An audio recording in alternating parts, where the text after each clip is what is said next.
प्रेक्षकांनो, लक्ष्मीच्या पावलाने या मालिकेचा 18 जूनचा रिव्ह्यू तुम्ही ऐकत आहात। तर हे श्रीकांत म्हणतात की पुरे झाला तमाशा, यांचा सगळं कुटुंबाच्या कुटुंबच हे चोर आहे। तेव्हा ही कला म्हणते, अहो श्रीकांत सर चुकताय तुम्ही, अहो मगासपासून मी तुम्हाला हेच सांगायचा प्रयत्न करते पण तुम्ही माझं काहीच ऐकून नाही घेत आहात, तुमचा काहीतरी गैरसमज झालाय। आता या सरोजबाई म्हणतात, काय ग काय बोलतेस तू, हे इथे धडधडीत पुरावे आहेत ना आमच्या समोर, तरी सुद्धा तुझ्या बोलण्यावर विश्वास ठेवायचा का आम्ही? तुम्ही बहिणी जेव्हापासून आमच्या घरात आलात ना तेव्हापासून आमच्या घराची शांतता भंग झाली आहे आणि आता तर चोरी करण्यापर्यंत मजल गेली आहे तुमची। इन्स्पेक्टर साहेब घेऊन जा या मुलीला।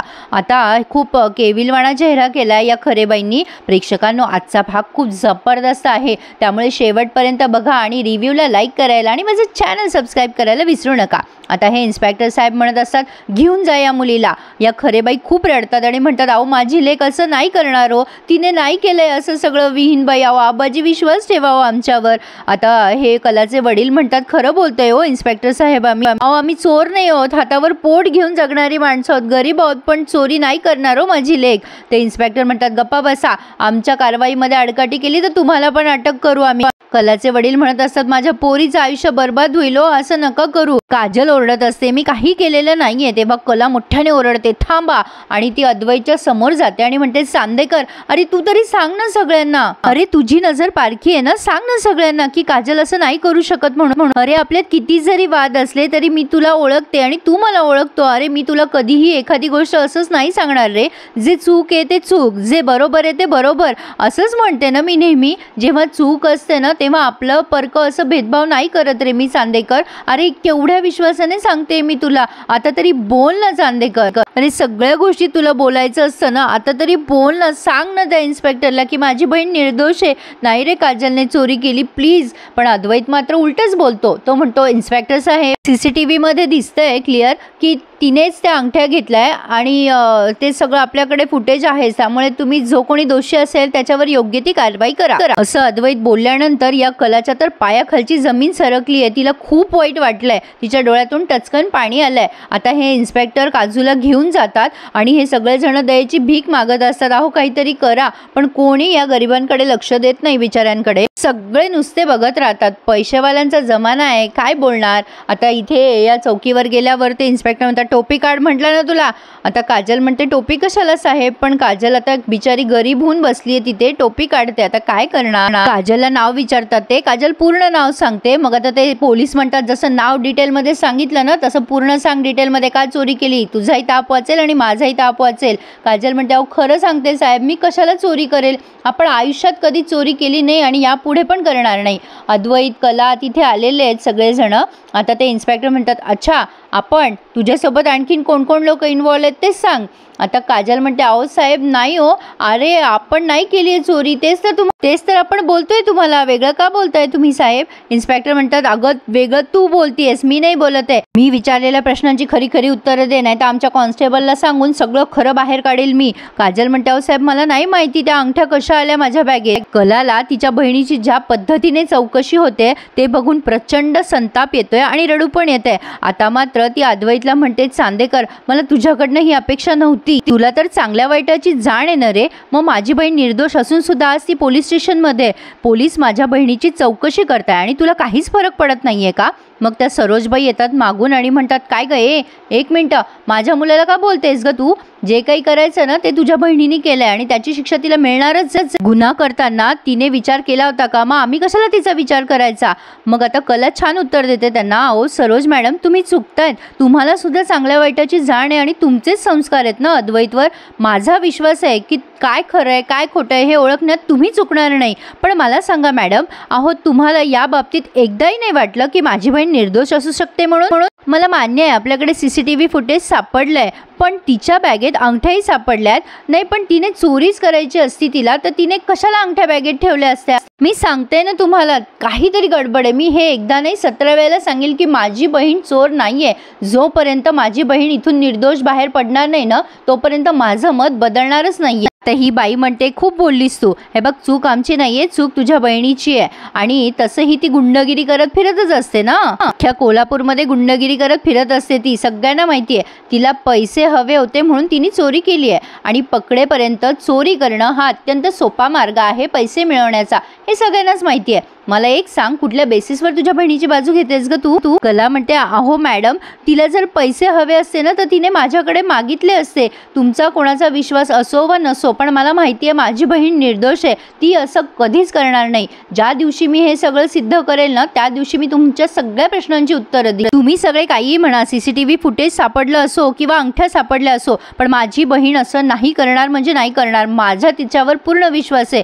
मी हे तुम्हाला सिद्ध करून दाखवेन. आता ती रोहिणी पण तिथे पोहोचली आहे बरं का प्रेक्षकांनो. आता आबाजी पण आलेत तिथे. आता त्या कॉन्स्टेबल त्या काजलची अशी कॉलर धरतात शर्टाची आणि म्हणतात, ए खरं खरं सांग, तू चोरी केली आहे की नाही, नाही तर गुन्हा कबूल करायचे खूप मार्ग आहेत बरं का आमच्याकडे.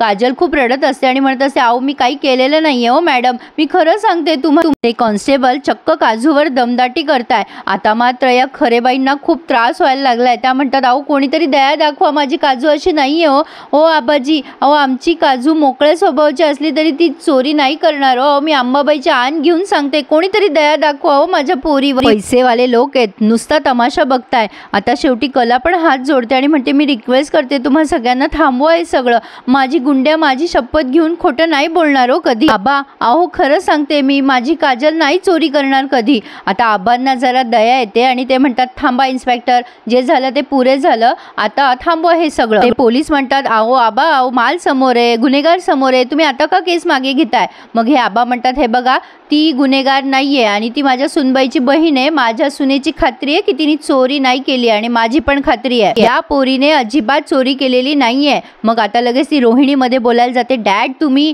आता ते आबा ओरडतात त्या रोहिणीवर आणि म्हणतात, रोहिणी मध्ये बोलू नकोस, मी बोलतोय नव, मग बाकी कोणीही बोलायची गरज नाहीये. हे बघा इन्स्पेक्टर साहेब, हे आमचे व्याही मंडळी आहेत आणि आमची कोणाबद्दल काहीही तक्रार नाहीये, त्यांना सोडून द्या. तुमचा आम्ही खूप वेळ घेतला त्याबद्दल माफी असावी. आता त्या कलाच्या आईला जरा बरं वाटतंय. मग ते पोलीस म्हणतात, अहो साहेब तुम्ही कशाला माफी मागताय, तुम्ही तक्रार मागे घेताय तर विषय संपला ना. आबाजी म्हणतात, इन्स्पेक्टर साहेब तुम्ही आहे म्हणून न्याय आहे, आता हा आमच्या घरचा प्रश्न आहे, तो घरच्यापर्यंतच राहू द्यात. मग इन्स्पेक्टर काजूला सोडून देतात. आबांनी दिलेल्या या निर्णयामुळे या कलाला सुद्धा जरा हायसं वाटलंय. अद्वैत असा बघतोय सगळ्यांकडे. आता काजू सुटल्यावरती आधी कलाजवळ येते आणि म्हणते, अगं तायडे, आपण नाही केली आहे चोरी, तुझा विश्वास आहे ना माझ्यावर? मग कला तिचे डोळे पुसते आणि म्हणते, गुंड्या नाही ग नाही, मला माहिती आहे तू चोरी करूच शकत नाही. आणि तिला मिठी मारून दोघीही बहिणी खूप रडतात एकमेकींच्या गळ्यात गळे घालून. आता हे सगळेजण बाहेर आले चौकीच्या.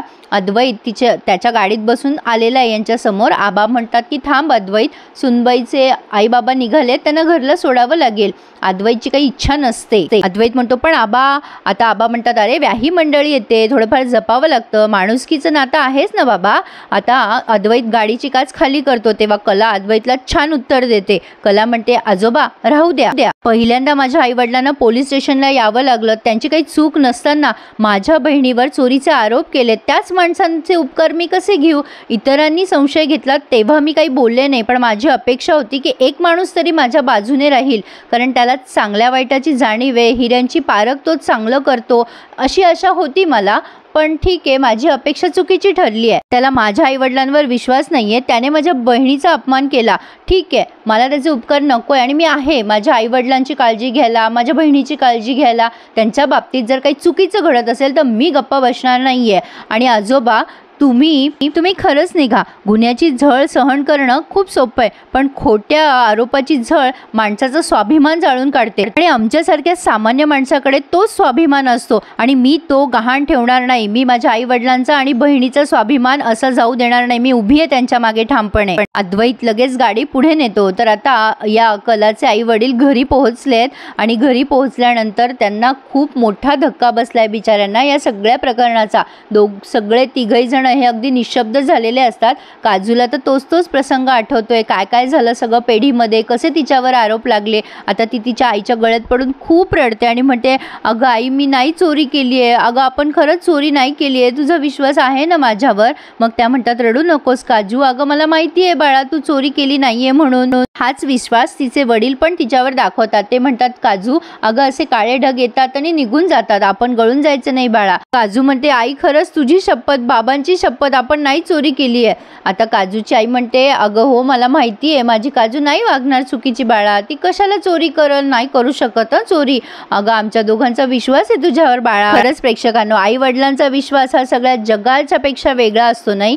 तर आता ही काजू म्हणते पण माझ्यामुळे तुम्हाला सगळ्या लोकांसमोर मान खाली घालावी लागली आपल्यामुळे. मग आता तिचे वडील म्हणतात नाही बाळा रडू नको, कर नाही त्याला डर कशाला. अगं हे आपल्यावर आलेलं संकट आहे, जाईल निघून, पण तू नको त्रास करून घेऊ स्वतःला. चुकीचं पाऊल टाकणार नाही याची खात्री आहे आम्हाला. काजू बिचारी रडून रडून बेहाल झाली आहे, पण आता कला मात्र खूप हर्ट झाली आहे. ती आता घरी पोहोचल्यावर सगळ्यांकडे अशी बघते आणि सगळे तिच्याकडे, पण आता ती काही न बोलता तिथून निघून जाते. फक्त रजनी काकू असतात ज्या तिच्यासाठी समोर येतात आणि म्हणतात अगं कला, पण कला त्यांच्याशीही न बोलता निघून जाते. दरवाजा लावते आणि फार रडते. झालेला प्रसंग आठवून तिला खूप खूप हर्ट झालेलं असतं.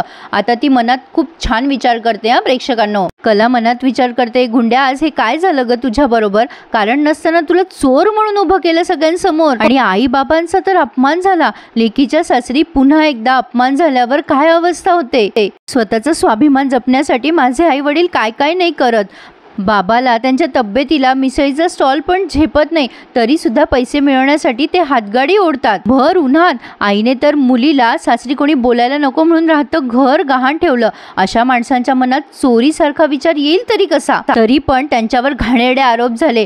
परिस्थिती गरीब म्हणून माझ्या आईवडिलांना ऐकून घ्यावे लागले. हे मात्र खरं आहे प्रेक्षकांनो. पैशावाल्यांनी केलेले मोठ्यातले मोठे गुन्हे लपवले जातात, पण गरिबांकडे पैसा नसतो ना, त्यामुळे गरिबांना प्रत्येक वेळेला ही झळ सहन करावीच लागते. खूप छान दाखवलं या मालिकेमध्ये. मला तर आजचा भाग खूपच आवडला. तुम्हाला आवडला असेल तर नक्की लाईक करा आणि माझं चॅनल सबस्क्राईब करायला विसरू नका. तेवढ्यात दरवाजा वाजतो आणि आता कला दरवाजा उघडते तर अद्वैतराव खोलीमध्ये आलेले आहेत. पण आता अद्वैतराव आणि ही कला दोघं एकमेकांशी काही बोलत नाही. फक्त हा मान खाली घालून तिच्या समोर उभा असतो आणि रूममध्ये येतो आणि हा भाग त्यांनी इथेच पूर्ण केला. पण पुढे फार भारी दाखवलंय त्यांनी. कला आता विचार करते हे सगळं जिथून सुरू झालं ना तिथूनच मला या सगळ्याचा शोध घ्यावा लागेल. काही झालं तरी माझ्या काजूला मी निर्दोष सिद्ध करणारच. आता ही डायरेक्ट त्या अद्वैतच्या गाडीत येऊन बसते. तो जेव्हा ऑफिसला जायला निघालेला असतो तेव्हा अद्वैत म्हणतो अगं काय चाललंय तुझं, एक तर तुला स्वतःच्या डोक्याने सगळं करायचं असतं, माझं ऐकायचंही नसतं, आता कशाला माझ्या गाडीत बसली आहे, मी ऑफिसला चाललोय ना. पण कला मात्र चुपचाप बसली आहे, त्याला एकही उत्तर देत नाहीये.